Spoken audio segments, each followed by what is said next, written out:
da nossa Sociedade Espírita Joana de Ângeles, de Laranjal, São Gonçalo. Estamos dando por iniciada a nossa reunião desta quarta-feira, pedindo as bênçãos de Deus, a misericórdia de Jesus, o amparo dos bons espíritos, para que possamos ter uma tarde de aprendizado e crescimento espiritual. Nós fizemos durante o mês de outubro aquela sequência de palestras. Todo mundo ficou sabendo muito sobre o Consolador, não ficou? Foi uma revisão boa da matéria, não foi? A gente estudou capítulo de João e todo o capítulo 6 do Evangelho segundo o Espiritismo. Então, nós estamos retomando hoje a programação que está vinculada à mocidade e à infância. Então, nós vamos fazer o quê? Nós vamos correr atrás da programação, porque eles lá continuaram o que estava. Então, nós vamos entrar agora nos capítulos que falam das leis morais. Na nossa análise de hoje, nós vamos analisar o bem e o mal. E vamos fazer cada semana um item. Semana que vem vai ser a prece, a eficácia da prece. Nós não podemos pegar um dos capítulos inteiros do Livro dos Espíritos, porque não é assim que lá na infância, na mocidade, eles estão fazendo. Uma vez que as crianças e os jovens, eles não têm, digamos assim, uma capacidade de entender todas aquelas questões. Então, importa que a gente pegue esses itens para que os assuntos fiquem aproximados. Então, nós vamos recuperar aquilo que eles já avançaram. Vamos colocar tudo em ordem. Então, nós, para facilitar, pegamos a própria programação da Federação Espírita Brasileira, como lá as crianças estão estudando.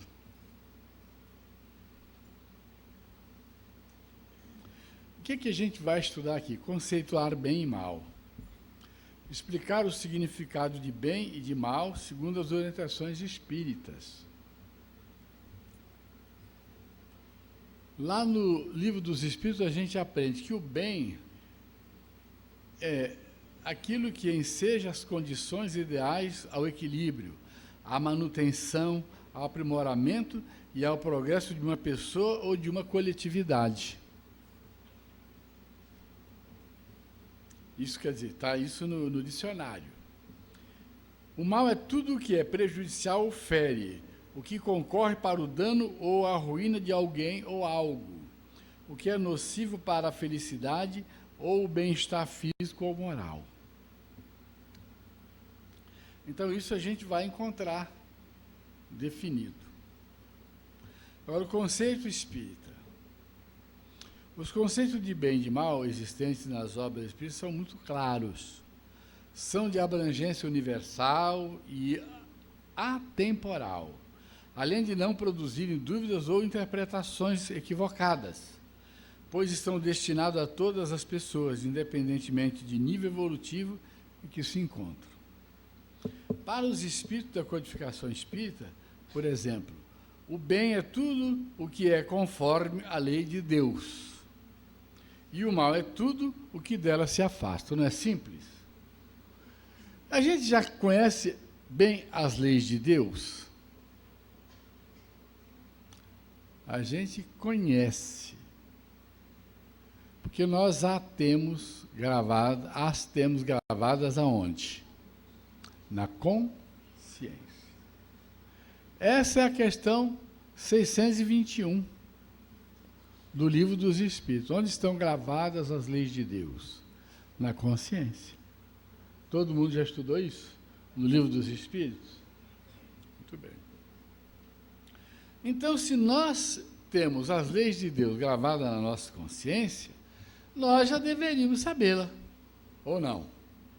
Deveríamos. Eu gosto sempre de lembrar que todos nós somos maiores de idade, não somos? Somos. Então, pelo Código Civil, pela lei, nós temos a obrigação de conhecer o código que rege a lei dos homens. Nós temos obrigação, se você comete um erro e é maior de idade, você é responsável. Ah, mas eu sou assim, sou assado, eu só tenho primário, não interessa perante a justiça. Você é obrigado a conhecer. Como é que você vai conhecer se você não estudou? Nem o advogado sabe tudo, ele que tem lá aquilo e manuseia, mas pela lei você tem que saber. Então, deixando o Código Civil de lado, as leis de Deus estão na nossa consciência. Então, olha bem, o bem é tudo aquilo que é conforme a lei de Deus. O mal é tudo aquilo que é contrário à lei de Deus. Se o indivíduo analfabeto ou semi-analfabeto for fazer uma reflexão sobre isso, ele vai chegar à conclusão que ele não pode fazer uma infinidade de coisas que são contrárias, que é aquilo que ele não gostaria que fizesse para ele. Olha que simplicidade. A lei de Deus é assim. Tudo que é o bem é aquilo que você gostaria que alguém fizesse para você de bom. E tudo que é o mal é aquilo que você gostaria que não fizesse. Eu não quero que ninguém me dê uma pedrada na cabeça. Então, também não tem que dar uma pedrada do outro. Eu não quero que ninguém tome minha comida, eu também não quero, né? Não vou tomar do outro. Então é simples isso. Eu não quero que ninguém me ofenda, então eu não vou ofender o outro. Essa dualidade funciona no universo. Assim, fazer o bem é proceder de acordo com a lei de Deus, fazer o mal é infringir essa lei. No Livro do Espírito tem uma frase que vocês não vão esquecer nunca. O bem, ou melhor, o mal é a ausência do bem. Mas ainda, mesmo assim, nós vamos definir melhor para vocês.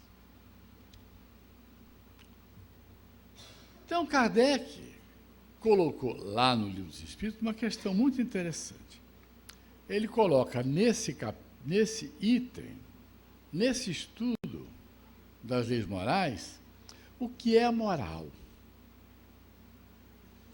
Porque o homem está relacionado à moral. O que é a moral? A moral é a regra de bem proceder, isto é, de distinguir o bem do mal. Mas moral é distinguir o bem do mal? Então, jogar uma pedra no outro é imoral? As pessoas pensam que imoral é andar nu na rua.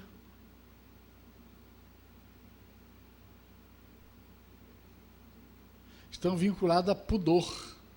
O que o homem construiu ao longo dos milênios sempre tem que se aproximar das leis de Deus. O que o homem está construindo e ainda vai construir tem que se aproximar das leis de Deus. O jornalista árabe falava mal do próprio país, porque no próprio país tem muita injustiça. Na Arábia Saudita tem a Praça da Decapitação, até hoje.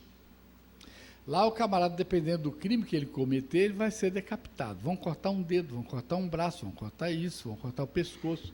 É a Praça da Decapitação. Não tem televisão, quem quiser progredir tem que ler o Alcorão.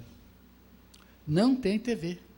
Na casa do rei deve ter, mas não tem. Então lá tem uma regra de vida. Então esse jornalista, que era saudita, ele fazia crítica ao país dele. Aí foi lá para a Turquia, entrou na embaixada da Arábia Saudita e nunca mais saiu. Está uma polêmica danada. Está uma polêmica imensa entre os países, porque sumiram com o jornalista. Esse jornalista interessava muito para alguns países, porque ele falava mal do país dele. Mas não interessava nada para os países árabes, porque falava mal dos árabes. Então, para os árabes, o que ele fazia era uma imoralidade, uma ofensa, etc. Mas para os Estados Unidos, não, ele era o cara. Ele falava mal do país, trazia notícia do outro país, entenderam? É tudo dentro do interesse. É tudo dentro de um certo interesse. Nós não podemos agir assim. Nós temos que agir de acordo que o bem que é bom para nós seja para o saudita, seja para o iraquiano, seja para todo mundo. Então, a gente tem que evoluir. Por que lá não acabaram ainda com a pena de morte? Porque acham que aquilo é moral. Eles acham que a pena de morte lá é moral. Eu conto sempre uma história do príncipe africano que foi estudar na França, se formou na França e voltou para a tribo falando francês, falando tudo. E formado num certo grau superior. E uma jornalista foi lá, acompanhou a volta dele à tribo. Quando chegou na tribo, constatou que o rei tinha 3 mulheres. Isso é deles, é moral. E quando ele chegou lá, etc e tal, a jornalista foi e fez uma entrevista com ele. E perguntou tudo o que queria e fez uma pergunta. O seu pai tem 3 mulheres. Quando você for o rei, você também vai ter 3 mulheres? Ele falou, vou. Quer dizer, ele viveu na França, pegou a cultura ocidental, pegou essa cultura toda, viu que a monogamia é uma conquista da humanidade, é uma conquista. A poligamia é um atraso. Mas ele, quando chegou lá na tribo, falou assim, eu vou querer 3, se bobear até mais. Então, para ele é moral, para nós é imoral. Então, como é que você vai resolver isso? Com o tempo. Lá para frente, na Terra, nós vamos ter um nivelamento de conceitos, de vivência, etc. e tal. Entendeu? Então, o indivíduo acha que pegar 10% do contrato da empresa que vai construir a ponte é moral porque é só 10%, porque o outro cobra 40% é imoral. Todos os dois estão agindo de uma forma errada. Não, eu vou pegar só 2%. Está errado. Até uma moeda está errado. A moral é a regra do bem proceder. O bem proceder. O bem. O bem é tudo aquilo que cadê? É tudo aquilo que é conforme a lei de Deus. E a lei de Deus é a justiça. É o amor. Então não dá para você dizer assim, não, eu só peguei 10. A gente, quando trata dessas pequenas coisas, a gente lembra de alguns ensinamentos pequenininhos que a gente ouve muito nas palestras, mas acha que já se tornou tão banal e não faz.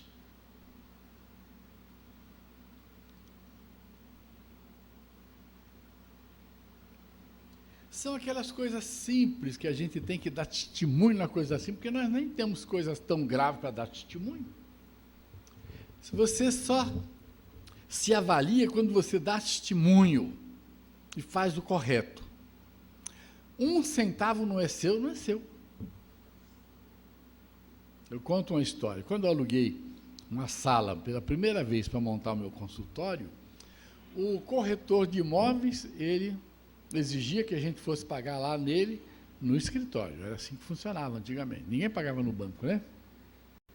Então, dava centavos, porque tinha uma série de continhas, dava centavo. E uma vez eu fiquei observando ele tinha um monte de caixinhas com um monte de moedinha. E ele dava o troco. E ele pegava lá 1 centavo, tá? Fazia aquela conta, toma. Um dia ele me deu o troco, eu falei, tá bom. Ele falou, não, tá bom não. Isso aqui é seu. Aí pegou aquelas moedinhas todas e me deu um punhado de moedas de troco. Entenderam como é simples?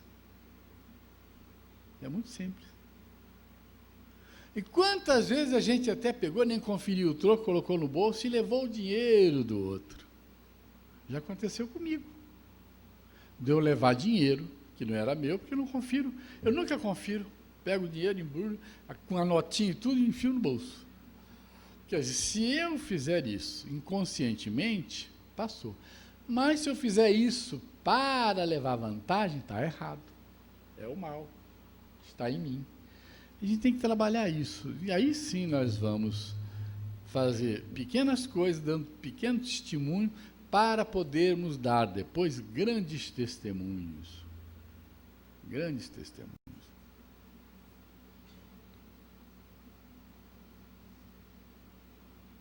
O homem procede bem quando faz tudo pelo bem de todos, porque então cumpre a lei de Deus. O bem está relacionado à virtude. A virtude, no mais alto grau, é o conjunto de todas as qualidades essenciais que constituem o homem de bem. Ser bom, caridoso, laborioso, sóbrio, modesto, são qualidades do homem virtuoso. Nós estamos aqui para edificar virtudes, para melhorar.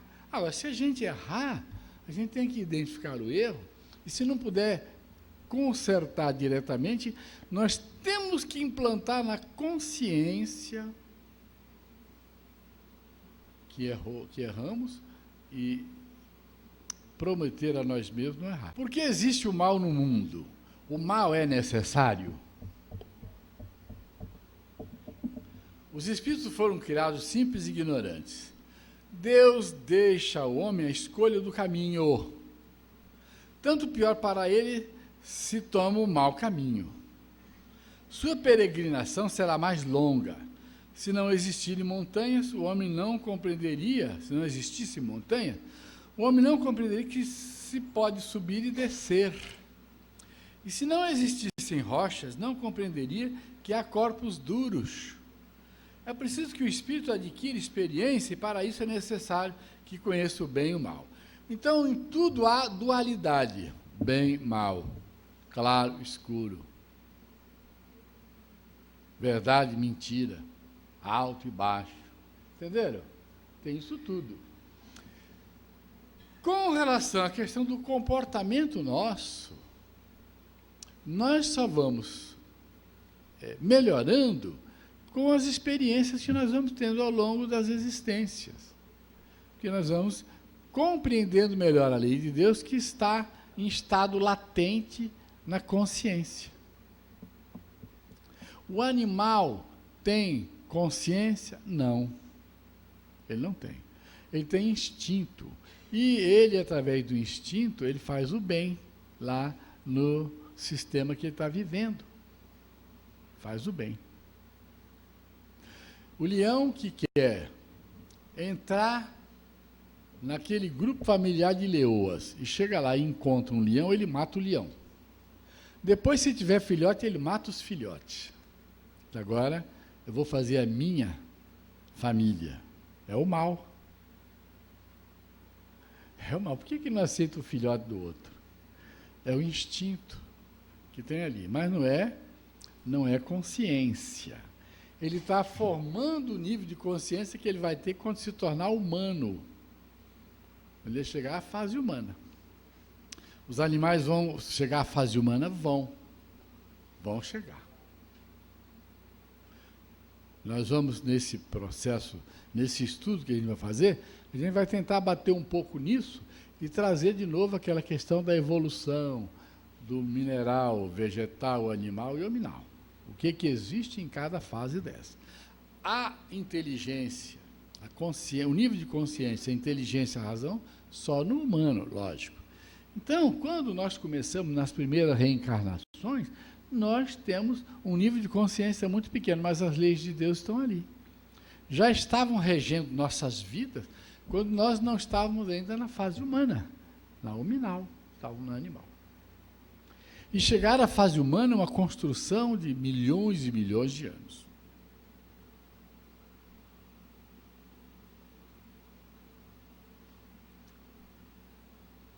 Então, o mal é necessário? Não.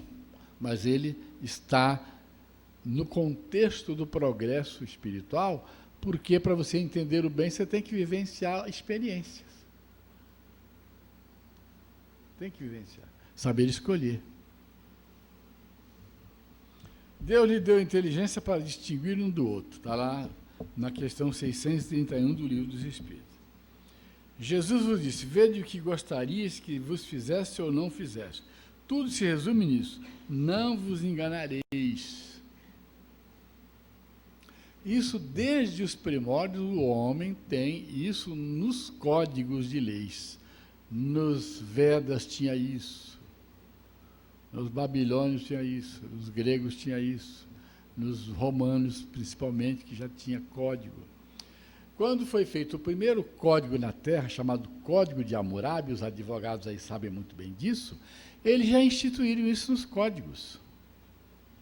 Hammurabi viveu na Pérsia, se não me engano, e o primeiro código escrito foi ele que fez. E eles já estabeleceram lá. Pode procurar nos livros sagrados de todos os povos que tem lá essa dualidade.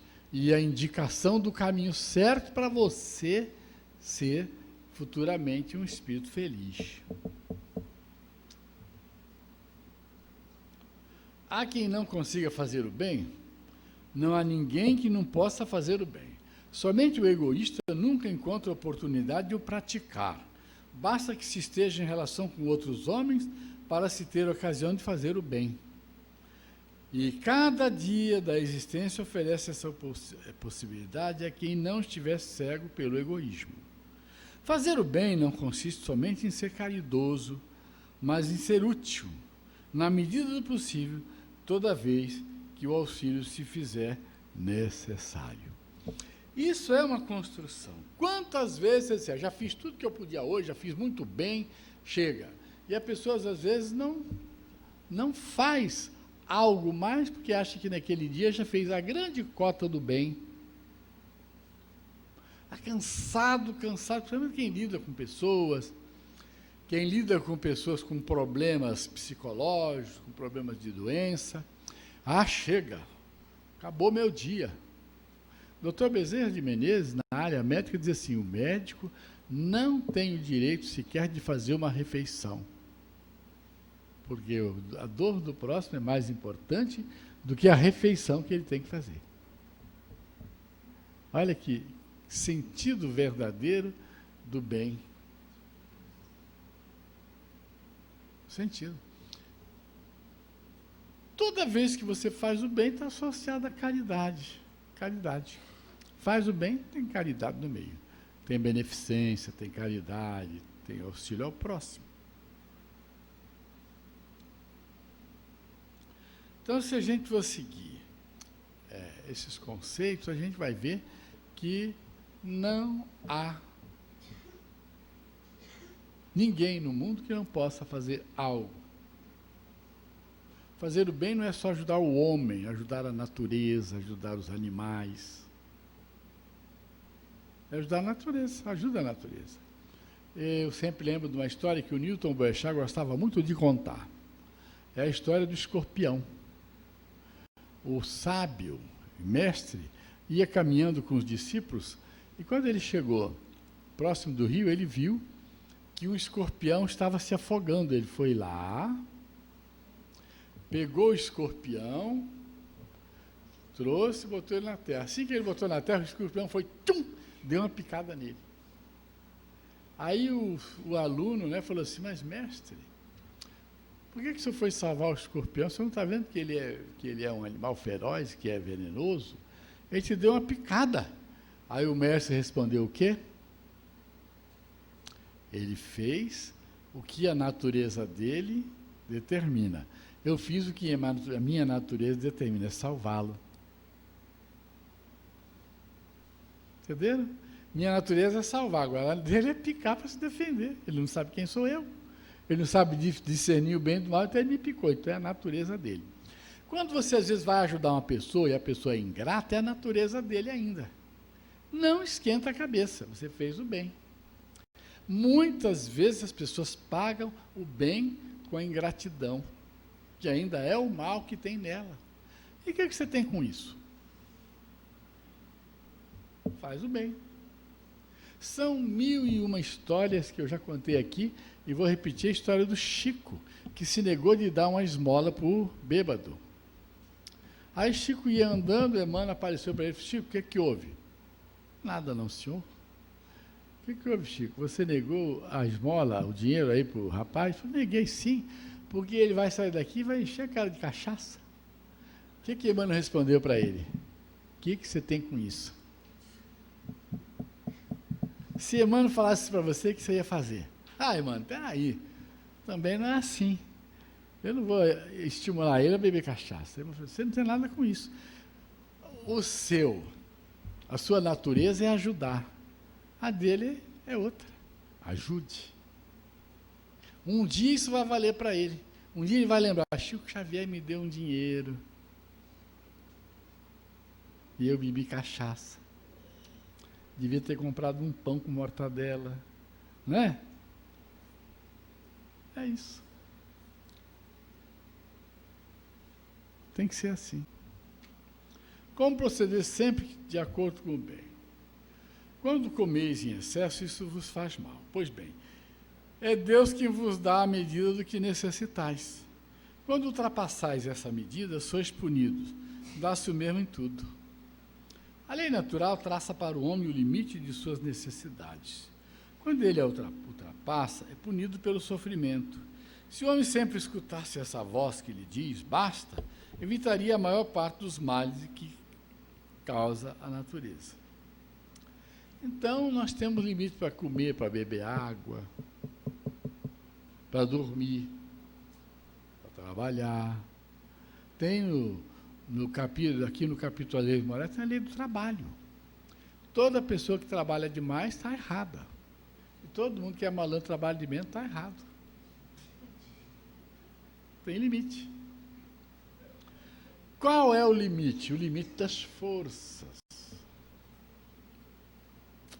O nível de compreensão da gente na prática do bem, ele não é ainda na sua totalidade. Porque a gente sempre restringe aqui, restringe ali, passa uma fita métrica, corta metade.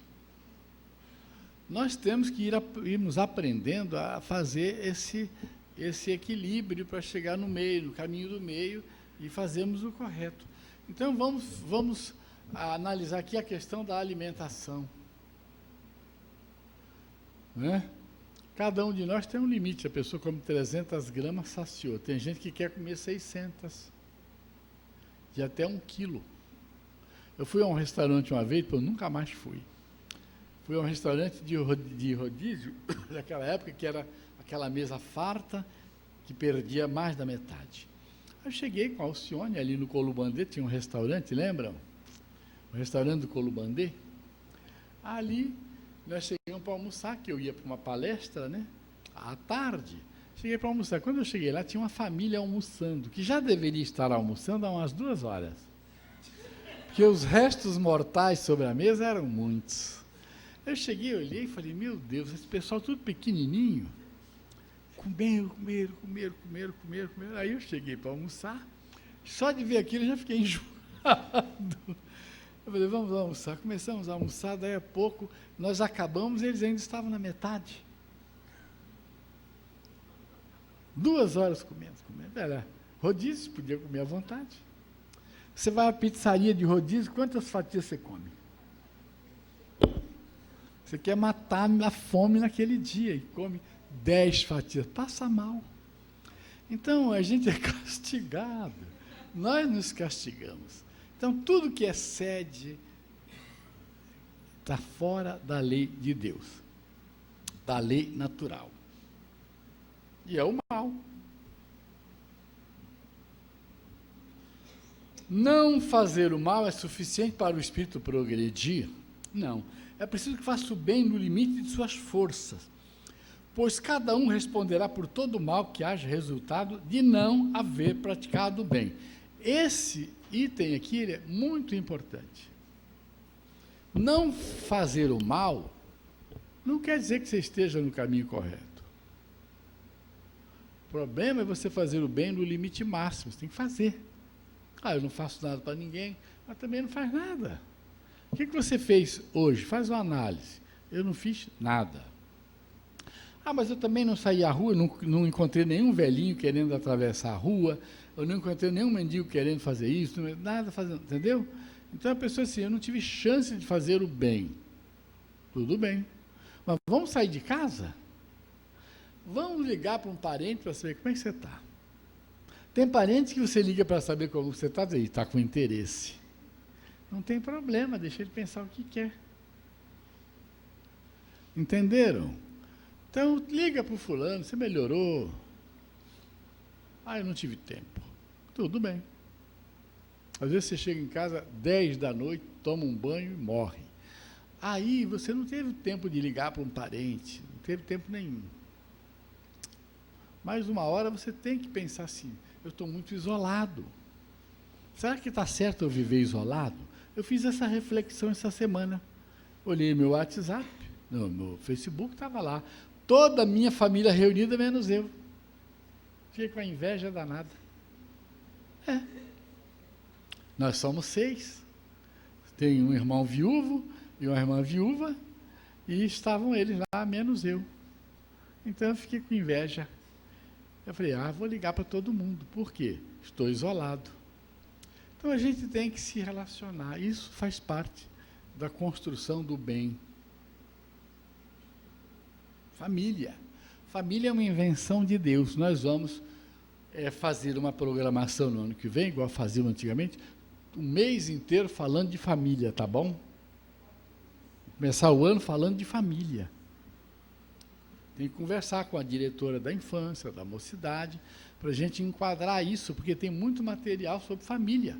Quem mais tem matéria falando de família é o espírita, porque a gente sabe que nós somos reencarnados e que somos uma família que muitas vezes já vem progredindo junto há séculos e séculos e séculos e séculos. O ambiente no qual o espírito renasceu ou vive influencia a prática do bem. O ambiente de vício exerce arrastamento irresistível ao homem? Arrastamento sim, irresistível não. Não porque mesmo dentro dessa atmosfera viciosa, podeis encontrar, algumas vezes, grandes virtudes. São espíritos que tiveram a força de resistir e que, ao mesmo tempo, receberam a missão de exercer boa influência sobre os seus semelhantes. A gente, lendo o livro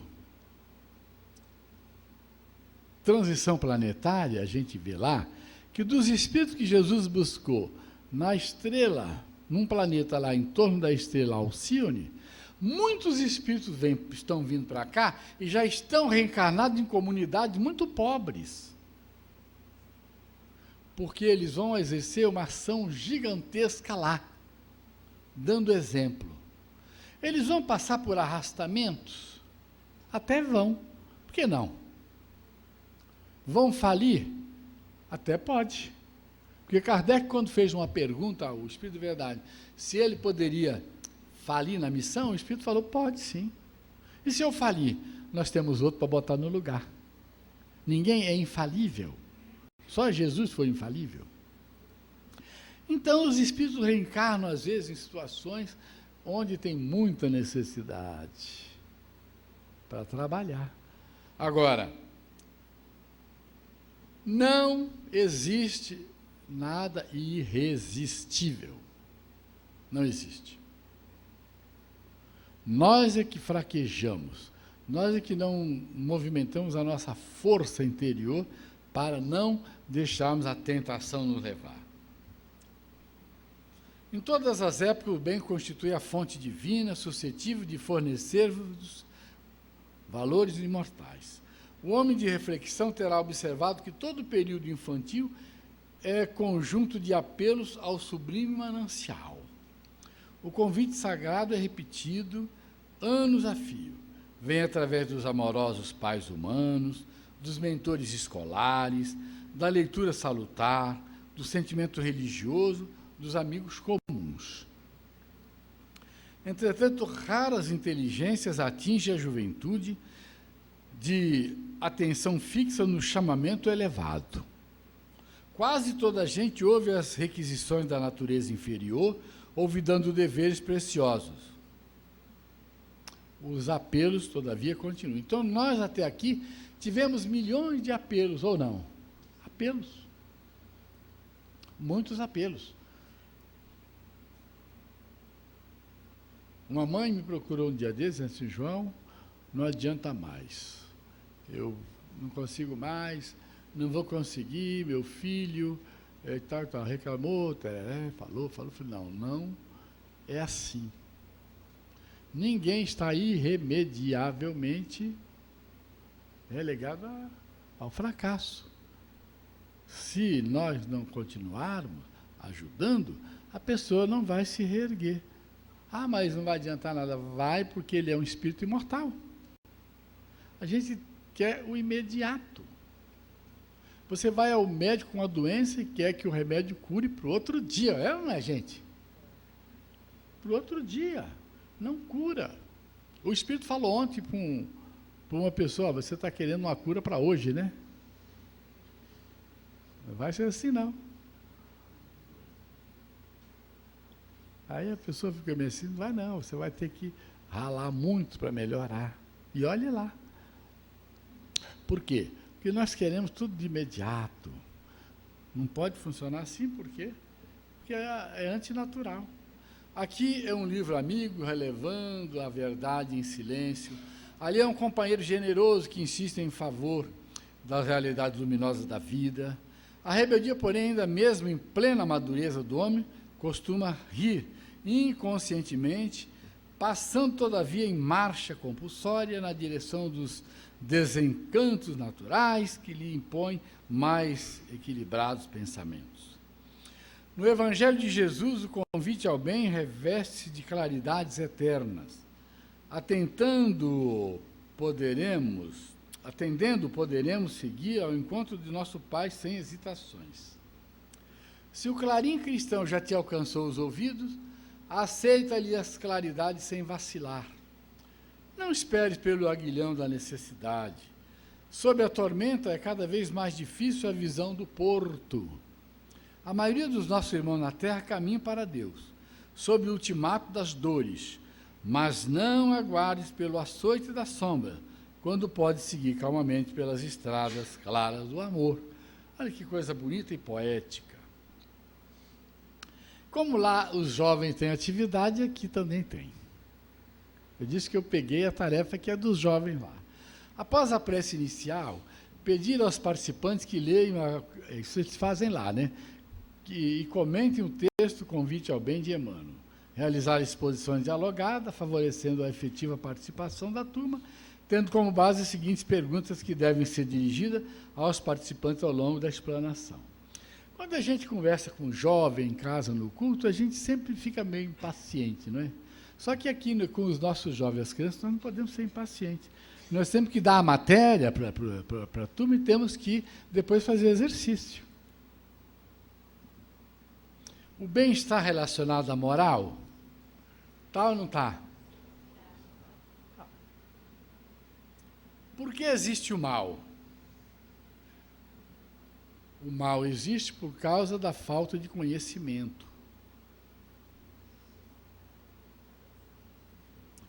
O mal é necessário ao mundo? Não.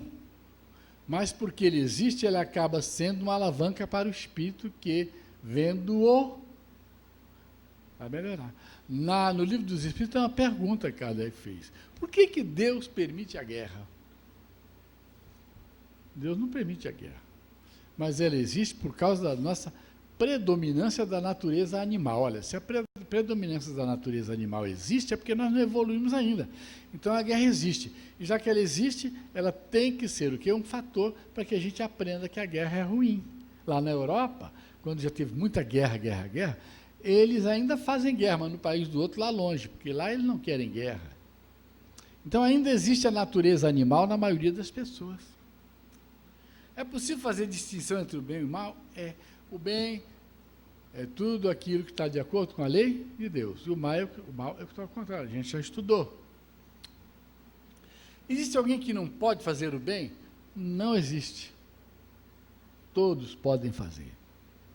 Até os fascínoras, as pessoas piores, ele, naquele grupinho dele, ele faz o bem, porque ele tem interesse. Ali é um bem por interesse. Como proceder sempre de acordo com o bem? Simples. A lei está na consciência. O que é bom para você é bom para mim e vice-versa. Não fazer o mal é suficiente para o espírito progredir? Não. Você tem que fazer alguma coisa. Não fazer o mal, regra 1. Fazer o bem, Regra 2, que é para você poder, então, criar mérito. A gente sempre fala em bônus hora, não fala? Quantos bônus hora você ganhou no feriado? Eu ganhei, vim para cá. A Zelina veio, o Adão veio, nós trabalhamos. Quem mais veio? Ganhamos bônus hora. Não, fique triste, não. Mas nós ganhamos. O ambiente no qual o espírito renasceu ou vive influencia a prática do bem? Claro, o ambiente influencia. Em todo lugar que você tiver, você tem chance de fazer o bem. Nascer num lugar onde o mal está instalado é um campo para você fazer o bem. Agora, se você acha que porque está ali todo mundo é mal, você é mal também, aí você deixou-se ir pelo arrastamento. O ambiente de vício exerce arrastamento irresistível ao homem. Nunca acreditem que o ambiente arrasta. Não acreditem. O indivíduo que está sendo arrastado é porque ele é daquele nível. E ninguém fez nada por ele. Ninguém fez nada por ele. Nós vemos que a nossa juventude está toda aí meio que relegada, onde o Estado não entra para levar recurso. Então, o arrastamento que eles têm não justifica. Ah, fica aí que eu te dou um dinheirinho. Aí ele aceita aquela tarefa. Ele aceita aquela tarefa. Por que ele aceita? Porque ele não aprendeu que está errado. Mas mesmo aprendendo, às vezes, ele vai e faz. Como eu conto sempre, né, a história nossa do Morro do Eucalipto, onde nós tivemos aquela garotada toda frequentando a evangelização, e eu fui lá no Detran este ano trocar minha carteira, e quando eu cheguei lá tinha um rapaz cuidando do estacionamento. Aí ele me viu e falou: ô João, eu não o reconheci, porque eu tenho a mesma cara, a mesma careca, e ele cresceu, é um rapagão. Aí eu falei: ah, sim, fiz de conta que lembrava dele, para não ser deselegante. E aí ele falou assim: tudo bem, João, tudo bem, eu vim aqui ver minha carteira, motorista. Bota aí o carro aí que eu estou aqui trabalhando, ó, eu tenho profissão, mas eu estou desempregado, então estou aqui. Aí eu fui, voltei, e falei: vamos lá, e cadê a rapaziada? Aí ele olhou para mim e falou assim: todos morreram. Por quê? Porque todos se meteram com coisa errada. Foram frequentadores do centro espírita. Para melhorar o trabalho de evangelização, nós construímos uma escola gigantesca no morro, lá no alto. Muito maior que esse prédio aqui, lá na ravina do morro. Foi uma luta para construir um prédio lá em cima. Foi uma aventura fantástica. Pagamos muitos débitos espirituais. Foi uma coisa interessante. A Beatriz fez palestra dessa lá, né, Bia? Então nós levamos lá para o morro o evangelho. Lutamos. Lá, naquela época, eu já fazia estudo bíblico para quem não era espírita. Eu não falava de reencarnação, me interessava o bem da comunidade. Os jovens todos, quem falou foi o colega deles que cresceu lá. Todo mundo morreu porque se meteu com coisa errada. Mas eles não aprenderam o evangelho, minha gente, foi o arrastamento. Foram fracos. Eles não queriam aprender evangelho. Eles iam ao centro por outros interesses. E aí eu pergunto: nós fracassamos? Fizemos a nossa parte. Muito trabalho.